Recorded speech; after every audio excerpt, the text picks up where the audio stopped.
اللہ اللہ اللہ اللہ اللہ۔ السلام علیکم ورحمۃ اللہ وبرکاتہ۔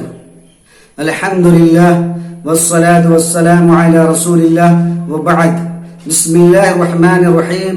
عن ابی ہریرہ رضی اللہ عنہ قال قال رسول اللہ صلی اللہ علیہ وسلم ایھا الناس ان اللہ طیب ولا يقبل الا طیبا وان اللہ امر المؤمنین بما امر به المرسلین فقال تعالی یا ایھا الرسل كلوا من الطيبات وعملوا صالحا إني بما تعملون عليم وقال تعالى يا أيها الذين آمنوا كلوا من طيبات ما رزقناكم ثم ذكر الرجل يطيل السفر أشعث أخبر يمد يديه إلى السماء يا ربي يا ربي ومطعمه حرام ومشربه حرام وملبسه حرام وغذي بالحرام فأنى يستجاب لذلك وفي رواية فأنى يستجاب له۔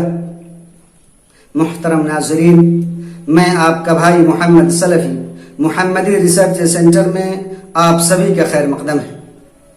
ابو ہریرہ رضی اللہ عنہ سے روایت ہے، انہوں نے بیان کیا کہ اللہ کے رسول صلی اللہ علیہ وسلم نے ارشاد فرمایا، لوگو بے شک اللہ پاک ہے اور پاک ہی چیز قبول فرماتا ہے، اور یقیناً اللہ نے ایمان والوں کو انہی چیزوں کا حکم دیا جن کا حکم اس نے رسولوں کو دیا۔ چنانچہ اللہ نے سورہ مومنون کی آیت نمبر 51 میں ارشاد فرمایا، رسولو تم پاک مال کھاؤ اور نیک عمل کرو، تم جو بھی عمل کرتے ہو میں ان سے بخوبی واقف ہوں۔ اور سورہ بقرہ کی آیت نمبر 172 میں ارشاد فرمایا، ایمان والو ہم نے تمہیں جو پاک روزی عطا کی ہے اس میں سے کھاؤ۔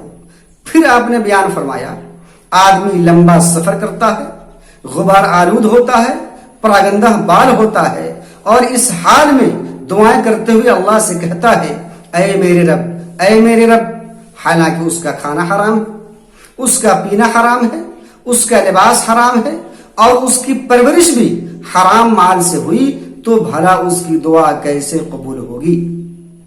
یہ حدیث صحیح مسلم کتاب الزکاہ میں حدیث نمبر 1015 پر موجود ہے، سنن ترمذی میں حدیث نمبر 3062 پر موجود ہے، سنن دارمی میں حدیث نمبر 2685 پر موجود ہے، سنن کبری بہقی میں حدیث نمبر 6016 پر موجود ہے، اور مصنف عبد الرزاق میں حدیث نمبر 8577 پر موجود ہے۔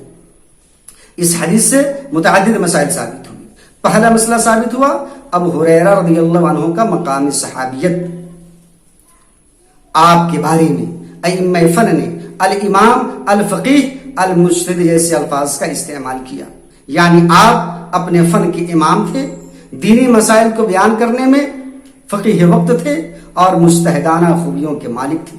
بلکہ علامہ ذہبی نے آپ کے بارے میں حکیم الامہ اور فقیہ الملہ جیسے محترم بالشان الفاظ کا استعمال کیا۔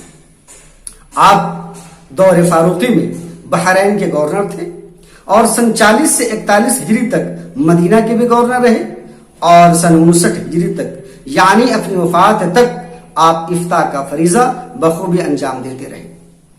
ایسے صحابی کی کسی حدیث کو رد کر دینا اور یہ کہنا کہ آپ غیر فقیہ ہیں، آپ کی حدیث عقل و قیاس کے خلاف ہے، ایسی جسارت و ندانی دراصل فہم صحابہ اور اصل دین سے دوری کا نتیجہ ہے۔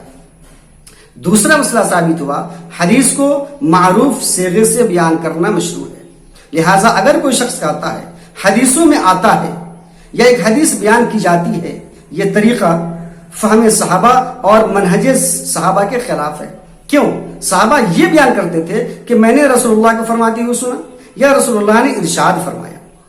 ایک اور بات کہ اگر کوئی شخص کہتا ہے کہ ہمارے بڑے فرماتے ہیں، ہم نے بزرگوں سے سنا ہے، ایسی باتیں دلیل بننے کی اہلیت نہیں رکھتی یہاں تک کہ ان کی تائید قرآن کی کسی آیت یا کسی حدیث صحیح یا اجماع صحیح یا قیاس صحیح سے ہو جائے۔ ایک اور مسئلہ ثابت ہوا، لوگوں کو خطاب کرتے وقت انہیں مخاطب کرنا مشروع ہے۔ لوگوں ایسے کہنا دین کا حصہ ہے۔ طیب یہ اللہ تعالیٰ کے اسماء اور صفات میں سے ہے۔ ایک اور مسئلہ ثابت ہوا کہ اللہ تعالیٰ تمام عیوب و نقائص سے پاک ہے اور تمام صفات حمیدہ سے متصف ہے۔ ایک اور بات، طیب لفظ کا استعمال ایمان و اعتقادات اور اقوال و اعمال سب کے لیے ہوتا ہے، جیسا کہ سورہ ابراہیم آیت نمبر 24 میں، سورہ فاطر آیت نمبر 10 میں اور سورہ نحل آیت نمبر 32 میں موجود ہے۔ کن چیزوں سے پاک ہونا چاہیے؟ شرک کی گندگی سے، جیسا کہ سورہ انعام آیت نمبر 88 میں، سورہ زمر آیت نمبر 65 میں اور صحیح مسلم کتاب الزہد والرقائق حدیث نمبر 5434 میں موجود ہے۔ کیوں؟ اس لیے کہ شرک کرنے والے کے سارے اعمال برباد ہو جاتے ہیں، ان کا نیک عمل بھی قبول نہیں ہوتا۔ ایک اور چیز کہ ہمارے اعمال کا بدعت سے پاک ہونا بھی ضروری ہے، جیسا کہ صحیح بخاری حدیث نمبر 2697 میں اور صحیح مسلم حدیث نمبر 1718 میں موجود ہے۔ ایک اور چیز کہ حلال روزی کمانا اور پاک غذا کھانا یہ انبیاء کی سنت ہے۔ اس کی مزید دلیل سورہ جمعہ کی آیت نمبر 10 ہے۔ اگر کوئی شخص حلال روزی نہیں کماتا، بیوی بچوں کے بارے میں نہیں سوچتا اور رہبانیت اختیار کر لیتا ہے تو اس کا یہ عمل حکم الہی اور سنت نبوی کی خلاف ورزی ہے، جیسا کہ صحیح بخاری حدیث نمبر 2072 پر موجود ہے اور صحیح بخاری کی ایک دوسری حدیث نمبر 5063 میں موجود ہے اور صحیح مسلم حدیث نمبر 1404 میں بھی موجود ہے۔ ایک اور اہم مسئلہ ثابت ہوا، حلال مال کی اہمیت اور حرام مال کی مذمت، کہ حرام مال یہ گنہگار کو گناہ سے پاک کرنے کی اہلیت نہیں رکھتا۔ ایک اور چیز کہ اگر کسی کو کہیں پر کوئی گری پڑی چیز مل گئی، اس نے خاص مدت تک رکھا اور مالک کا کچھ پتہ نہیں چل رہا ہے، تو اس مال کو اصل مالک کی جانب سے صدقہ کیا جا سکتا ہے۔ اسی طرح اگر کسی نے کسی کی جائیداد غصب کر لی، اب اصل مالک مر گیا، اس کے وارثین بھی نہیں، اگر وہ ہیں تو غصب شدہ چیز انہیں سونپ دی جائے گی، اور اگر وارثین میں سے بھی کوئی نہیں ہے تو اس مال کو اصل مالک کی جانب سے صدقہ کیا جا سکتا ہے۔ اسی طرح اگر کوئی مزدور مزدوری کر کے چلا گیا، اب وہ آیا ہی نہیں مزدوری لینے کے لیے یا کچھ پتہ ہی نہیں چلا، اگر وہ مل گیا تو اسے اس کی مزدوری دے دی جائے گی، اگر کچھ پتہ نہیں چل رہا ہے تو اس کی جانب سے اس مزدوری کو صدقے میں دیا جا سکتا ہے۔ ایک اور اہم مسئلہ ثابت ہوا کہ شریعت کے اندر قبول نہ ہونے کے دو معنی و مطالب ہیں۔ ایک معنی ہے عمل کا صحیح نہیں ہونا، اس کی دلیل صحیح مسلم میں کتاب الطہارہ حدیث نمبر 361 پر موجود ہے، روایت عبداللہ بن عمر رضی اللہ تعالیٰ عنہ، اللہ کے رسول نے ارشاد فرمایا لا تقبل صلاۃ، وفی روایت لا يقبل اللہ صلاۃ بغیر طہور، بغیر وضو کے نماز نہیں ہوتی، نماز قبول نہیں ہوتی، یعنی نماز صحیح نہیں ہوتی، نماز ہوتی ہی نہیں بغیر وضو کے۔ دوسرا مطلب ہے اللہ کی رضا کا سبب نہ بننا، اس کی دلیل صحیح مسلم کتاب السلام حدیث نمبر 4255 ہے، بروایت صفیہ رضی اللہ تعالیٰ عنہ یا دیگر ازواج مطہرات رضی اللہ عنہن، آپ نے ارشاد فرمایا من اتى عرافا، جو آدمی کسی عراف کے پاس گیا، مستقبل کی باتیں بتلانے والے کے پاس گیا، فسأل عن شيء، اس سے کچھ پوچھا، اور دوسری روایت میں اتنا اضافہ ہے فصدقہ، اس کی بات کو صحیح بھی مان لیا، تو لم تقبل له صلاۃ 40 لیلہ، تو 40 راتوں تک اس کی نمازیں قبول نہیں ہوں گی۔ اس حدیث میں قبول نہیں ہونے کا مطلب ہے عمل کا قبول نہ ہونا، اللہ کی رضا اور خوشنودی کا سبب نہ بننا، لیکن وہ نماز صحیح ہو جائے گی۔ جو آدمی کے اوپر جو فرض تھا وہ فریضہ ادا ہو گیا، اور جو ترک صلاۃ نماز چھوڑنے کی وجہ سے جو کفر کا ارتکاب کرتا وہ اس سے بچ گیا۔ ایک اور اہم مسئلہ ثابت ہوا کہ دعا یہ دین کی ایک اہم عبادت ہے، جیسا کہ سورہ غافر یا سورہ مومن کی آیت نمبر 60 میں موجود ہے، سورہ بقرہ کی آیت نمبر 186 میں موجود ہے، اور مسند احمد، سنن ابی داؤد، سنن نسائی، سنن ترمذی اور سنن ابن ماجہ میں موجود ہے، بروایت نعمان بن بشیر رضی اللہ تعالیٰ عنہ۔ کیا نبی نے فرمایا الدعاء والعبادہ، اور اللہ کے نبی نے اس جملے پر سورہ غامر غافر یا سورہ مومن کے آیت نمبر 60 سے استدلال فرمایا۔ ایک اور اہم مسئلہ ثابت ہوا تمام انبیاء کی سنتوں کا التزام۔ ایک اور اہم مسئلہ ثابت ہوا کہ تمام نبیوں اور رسولوں کا دین ایک ہے۔ مختصراً ایک بات کہہ دی جائے کہ کچھ ایسے اعمال ہیں جن سے دعائیں قبول نہیں ہوتی۔ پہلی چیز حرام غذا، حرام لباس وغیرہ وغیرہ۔ دوسری چیز کہ آدمی جب دعا کرے تو اس میں استعجال کو اپنائے۔ آدمی دعا کیا اور پھر دعا کرنا چھوڑ دیا، یہ کہنا شروع کر دیا کہ ہم نے دعا کی لیکن اللہ نے قبول نہیں کی۔ دعا قبول نہیں ہوتی ایسی صورت میں۔ ایک اور چیز کہ آدمی گناہ کی دعا کرے یا رشتہ ناتا توڑنے کی دعا کرے تو اللہ تعالیٰ دعائیں قبول نہیں کرتا۔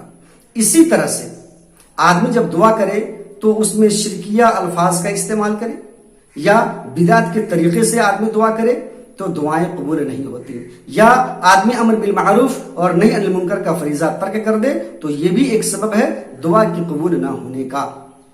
اور کچھ ایسے حالات ہیں جن میں دعائیں قبول ہوتی ہیں، ان اوقات میں دعائیں قبول ہوتی ہیں، جیسے جمعہ کے دن آخری گھڑی میں، اذان اور اقامت کے درمیان، سجدے کی حالت میں، افطار کے وقت، رات کے آخری تہائی حصے میں، یا شب قدر میں، عرفہ کی شام کو، یا اسی طریقے سے بارش کے وقت، سفر میں، یا میدان کارزار میں صف آرائی کے وقت۔